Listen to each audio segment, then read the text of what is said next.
What we are discussing is very, very important. The recommendations that you are making and what I'll also say is so key.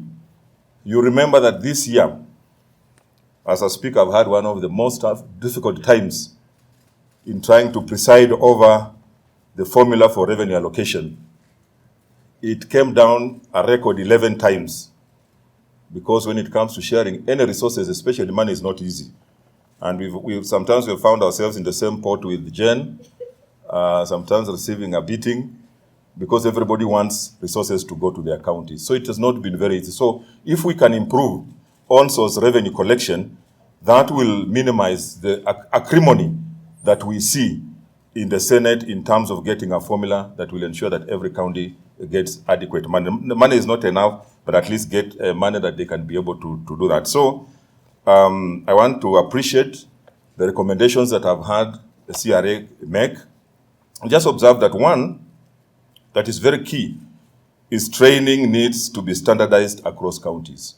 Because every county has been coming up with their own model of doing things, and sometimes that has not worked very effectively. So if we standardize the training, I'm sure that will really improve on-source revenue collection and even the management of the revenue that they collect. Two, the assemblies need to oversight on-source revenues, and they also need to actively legislate that.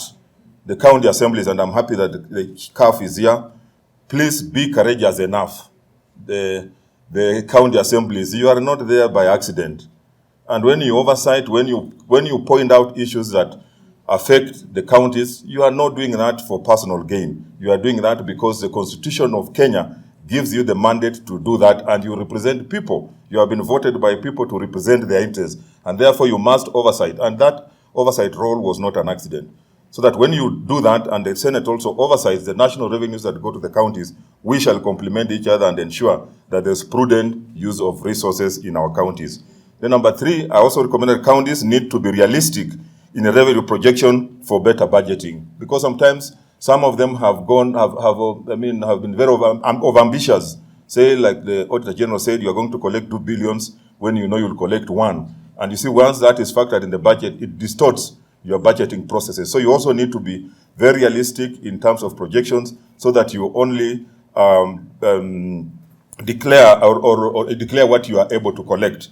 Then, of course, training and capacity development is key to all levels of revenue administration and legislation. So that is also very, very important. If all counties can automate the revenue collection, it will minimize corruption, it will minimize pilferage that is common in most of the counties. This will enhance the Senate's effort to push for equitable revenue sharing between national and county governments, and counties will hence reduce their over-reliance on the equitable share. So I really want to thank you, and congratulations to CRA once again for this launch, and we'll continue partnering, we'll continue improving our working relationship, and just also call upon the counties, please, when these resources come to the counties, let us use them prudently. Let people see a difference. Let people not get to a point where they start saying, like in the Bible, when Moses was leading the Israelites, they said, why did you bring us from where we were? We were better off.